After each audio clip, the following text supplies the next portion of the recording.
Reverend Sister Shine, our dear Principal, Reverend Sister Gladys, our dear Motherji, respected teachers and non-teaching staff, and my dear children.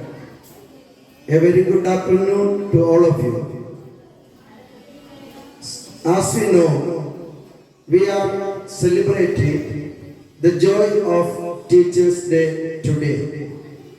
And really heart-touching experience to be with you, my dear children, because you call us teachers and we feel that we are still students when we stand with you. We of course impart knowledge from the bottom of our heart. We know that we are also learning, but at the same time we have the responsibility to impart the best of our knowledge to each and every one of the students who is with us. Today, as we celebrate the Teachers' Day, I would like to remind you one thing, that there was a man who was renowned by the whole world as a true educationist, the one who shaped the future of India, the one whom the students loved as their own father, as their own mother, as their own brother, as their own kith and kin. And that great man is called Dr. S. Radhakrishnan, Sarvepalli Radhakrishnan, the former president of India. And once his own students, after becoming something in their life, thought that they would pay tribute to their teacher, and they gathered together and they went to meet him, Dr. Radhakrishnan. Then he said, they told that we want to celebrate with you the joy of our achievements in our life. And so we have come with presents, the gifts to you. And Dr. Radhakrishnan told that if at all you want to celebrate my birthday, let it be a day dedicated for teachers, not for me alone, but for the teachers who taught you or who are teaching you, who are guiding you every day in your life. So that day onwards, the birthday of Radhakrishnan, the former president, was celebrated, or is being celebrated as the Teachers' Day in our country. Dear students, you are out here. You are with us, almost 6 hours, 7 hours you are with us. And you learn many things from us. And sometimes you feel in your life that I want to become like such and such teacher. आप अपने जीवन में किसी teacher को देखते हुए आपके मन में ये ख्याल या विचार या सोच आती होगी कि मैं बड़ा होकर उस टीचर जैसे बन जाऊंगा या बन जाऊंगी। आप बन सकते हैं, आप उनके नमूने का अनुकरण कर सकते हैं, मगर नमूने का अनुकरण कर अपने जीवन में कुछ बनने के बाद आपको अपनी एक राह अलग से बनाने की जरूरत है। हिंदी में एक कहावत है, लीके गाड़ी चले, लीके चले कपूत, ये तीनों बेली के चले शायर सिंह सपूत। इसका मतलब ये है, लीक आप जानते हैं, आप अगर खेत में देखें बरसात के दिनों में खेत में से जब ट्रैक्टर चलती है तो ट्रैक्टर के 2 पहिए के निशान मंड जाता है। देखा आपने, है ना? रास्ते में भी आपने देखा। पुराने जमाने में जब 30 साल पहले मैं पहली बार चंदूखड़ी आया था तो देवड़ा खड़ी में 10 दिन रुके थे हम लोग। तो हमारे को लूना चलाना भी याद नहीं था। फादर जी ने एक बार हमने लूना पकड़ा दिया, हाथ में बोला चलाओ। देवड़ा खड़ी के रास्ते से चला रहा था, मुझे दिख गया ट्रैक्टर का दोनों पहिए के निशान बन गया है, मैं इसके बीच में से चला रहा था। मैं डर के कारण, मेरे हाथ पैर दूजने के कारण मैं इस खड्डे में गिर गया। गिरते गिरते देवड़ा खड़ी पहुंच गया।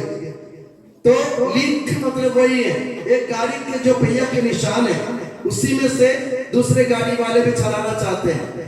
वे सोचते हैं उस गाड़ी के पहिए के जो निशान है उसी से हम गाड़ी चलाएंगे तो हमें तकलीफ नहीं आएगी।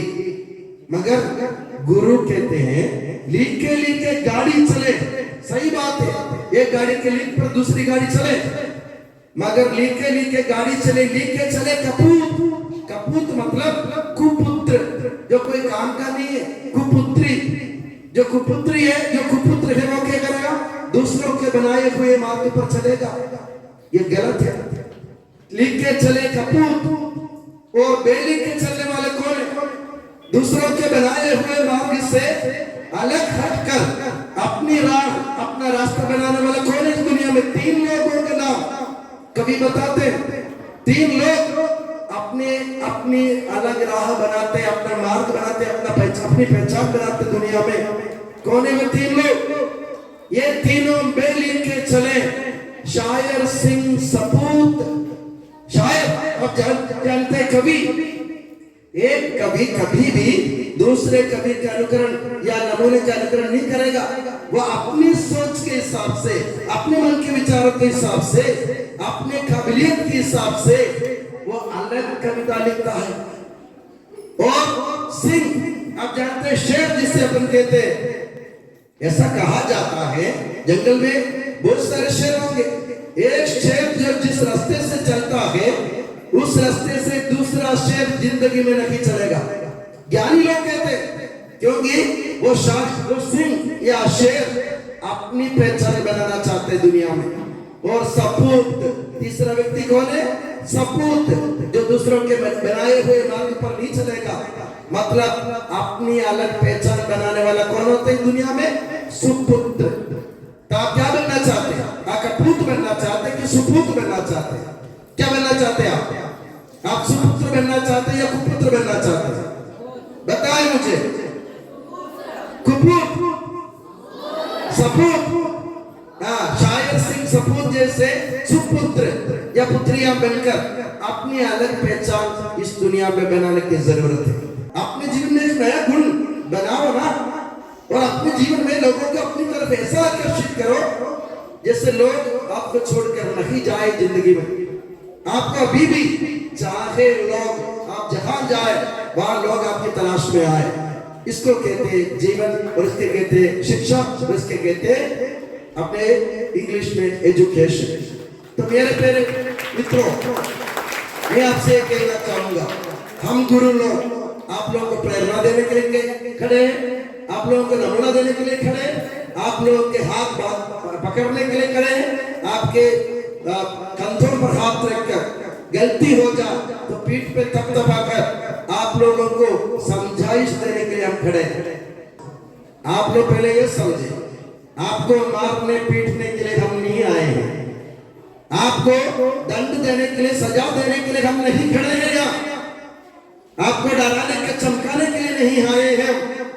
हम आए हैं आपको समझाइश देने के लिए, आपके जो कच्चा दिमाग है उसको पक्का करने के लिए, आपका जो हाथ दूज रहा है उसको मजबूत करने के लिए, आपका जो पैर लटकड़ा रहा है उसको स्ट्रॉन्ग बनाने के लिए हम खड़े हैं। और ऐसे खड़े रहते समय है ना, कभी कोई गिर भी जाए तो हमें उठाकर उसके गाल पर भी मारने की जरूरत है। कारण क्या है मालूम है? जब तक आपको झटका नहीं लगेगा ना, तब तक आपके जीवन में परिवर्तन नहीं होगा। आपने कुम्हार को देखा, कुम्हार कौन होता? कुम्हार कौन होता? मिट्टी का बर्तन बनाने वाले। आप नहीं जानते कुम्हार को? मिट्टी के बर्तन कौन बनाते हैं? कुम्हार। वो कुम्हार के बारे में ऐसा कहा जाता है, कुम्हार क्या कहते हैं? आपने देखा कभी कुम्हार को मिट्टी के बर्तन बनाते हुए, घड़ा बनाते हुए देखा आपने? मटका बनाते हुए देखा आपने? देखा। वो क्या करता है? पहले मिट्टी का लौंदा लेता है, उसके बाद में अपने हाथ में उसको, अपने हाथ से उसको पहले पीटता, थपथपाता है उसको। उसके बाद उसके अलग अलग शेप के हिसाब से उसको बनाते कैसे? अंदर हाथ रखकर बाहर से ठोकता है, ठोके बिना कुम्हार कोई घड़ा, कोई मटका, कोई बर्तन नहीं बना सकता। मेरे प्यारे बंधुओं, बना सकता है क्या? कुम्हार जब तक नहीं ठोके तब तक बर्तन कच्चा भी रहेगा, हाथ में लेते ही टूट जाएगा। हम आपको क्यों ठोकते? आपको मजबूत बनाने के लिए, आपको मजबूत बनाने के लिए अंदर हाथ रखकर हम बाहर से मारेंगे, हम पीटेंगे। जब तक हमारी मार आपके ऊपर नहीं पड़ेगी ना, आप कच्चे रह जाएंगे। और कच्चे बर्तन आप जानते हैं कोई काम में लेता है क्या? जरा से मिट्टी पानी की बूंद पड़ गई, मिट्टी के कच्चे बर्तन टूट गया। आपको टूटना है जीवन में, आपको टूटना है जीवन में। अरे जोर से बोले, टूटना है कि नहीं टूटना है? आपको बनना है कि नहीं बनना है? तो ये थपथपाना हमारा काम है। हम ठोकेंगे टाइम टाइम पर। और ऐसा कहा जाता है, क्या कहा जाता है? सुनार द्वारा पीटा गया सोना और गुरु द्वारा पीटा गया शिष्य, दोनों क्या बनते? क्या बनते? गहने बन जाते हैं। दोनों गहने बनते हैं। क्या बनते हैं? गहने। आप क्या बनना चाहते? गहना बनना चाहते कि गहना बनना चाहते? हाँ, किसी के गले के गहना बनना सीखो, ये हमारा काम। इसलिए आज के बाद मेरे प्यारे मित्रों, शिकायत लेकर नहीं आए। शिकायत लेकर आप जरूर आ सकते हैं, और कोई काम नहीं, मैं आपके लिए खड़ा हूं। मारना पीटना, टीचर ने हमको घूर लिया, देख लिया, पीटा मारा, ये शब्द गलत है। ये उनका प्यार है मेरे प्यारे मित्रों। ये भी समझ लो, अगर हम टाइम पर आपको नहीं मारेंगे ना, बाहर से कोई आपको क्या मारेगा? लात मारेगा। हमारे हाथ आपके ऊपर नहीं है ना, दूसरे लोग आपके ऊपर हाथ डाल देंगे। हम आपको डांटेंगे नहीं ना, तो दूसरे लोग गाली गुस्सा करेंगे आपके साथ। तो गुरु के मुंह से जो निकलता है, डांट हो कोई भी, वो अपशब्द नहीं है आपके लिए, आपको बनाने का तरीका है। ये सीख लो। और आज मैं आप सभी को दिल की गहराई से धन्यवाद देता हूँ। और मेरे प्यारे सभी टीचर लोगों को, जो आपको, मेरे बच्चों को बनाने में लगे हुए हैं, उन सबको मैं साधुवाद देता हूँ। मेरे प्यारे बच्चों से निवेदन है, 1 मिनट के लिए खड़े हो जाओ, आवाज किए बिना खड़े हो जाओ। तालियों की गड़गड़ाहट से सर झुकाकर अपने टीचर लोगों को अपन नमन करते हुए उनको धन्यवाद देंगे।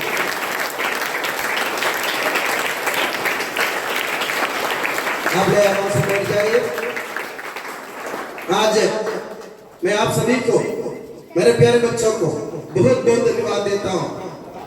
हम आपके लिए मेहनत कर रहे हैं, इसका प्रमाण आज आपको मिल गया। क्या प्रमाण मिल गया आपको? पहले हम कहाँ बैठते थे? कोई कार्यक्रम होता तो हम कहाँ बैठते थे? नीचे ग्राउंड में बैठते थे। हमने छत डलवा दिया, शीट डलवा दिया, और उसके बाद हम इधर बैठने लगे। तब कच्ची जमीन पे बैठे थे हम, यूं सोचा तो।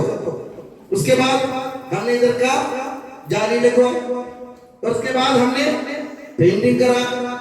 इसके बाद अभी एक स्ट्रीट लगवा, और ये पर्दे भी बन गए। हमारी मेहनत आपके लिए, आपको बनाने के लिए मुझे यहाँ तक जाना पड़े, चाहे मेरे जीवन देना पड़े, तो मेरे प्यारे बच्चों, मैं आपके लिए खड़ा हूँ। आपको बनाने के लिए फादर साहिब की जिंदगी अगर खत्म हो जाए, मेरी जान चले जाए, तो भी मैं परवाह नहीं करूंगा।